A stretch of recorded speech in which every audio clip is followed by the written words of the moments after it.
திருச்சிற்றம்பலம். திருநாவுக்கரசாமி அருளி செய்த தேவாரம் 4ஆம் திருமுறை. பண் பழம் பஞ்சுரம். நாடு காவேரி வடகரை சோழநாடு. தலம் திருப்புகழூர். தசபுராணம் என்னும் பதிகத்திலிருந்து 3ஆம் பாடல்.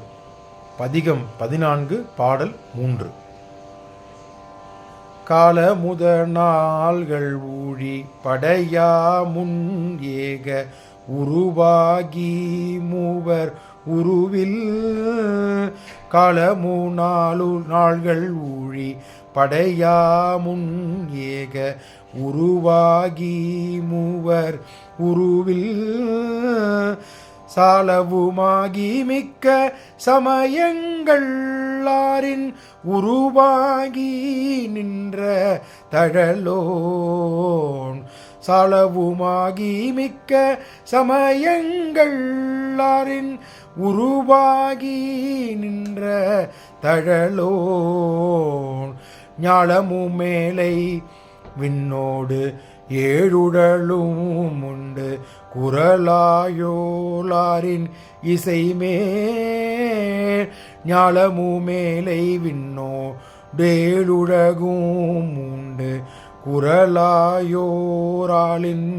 இசைமே இலைமே. பாலனுமாயறிவார்கோதோர் பரமாய மூர்த்தி. மாலனுமாயறிவதற்கோர் பழமாய மூர்த்தி. யாவன நமக்கோர் சரணே. பாலனுமாயவர்கோர் பரமாய மூர்த்தி. யாவன நமக்கோர் சரணே. திருச்சிற்றம்பலம்.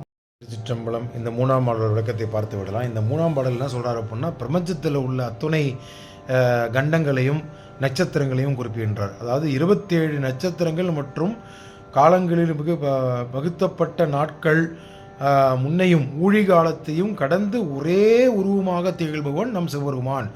3 மூர்த்திகளின் உருவமாக இருப்பவனும் சிவபெருமான். அவர்களின் உயிராகவும் அமைந்து சிவபெருமான் 6 சமயங்களிலும் வரிசிப்பவர். அவர்களால் சமயத்தின் பொருளாக விளங்குகின்றவர். சோதி வடிவமாக திகழ்கின்றவர் சிவபெருமான். ஊழி காலத்தில் அத்துணை உலகங்களையும் தனது வயிற்றில் அடக்கி ஒரு ஆளிலையின் மேல் துயில்பவனும் ஆகிய திருமாலும் மேற்பட்ட மும்மூர்த்தியாக உள்ளான்.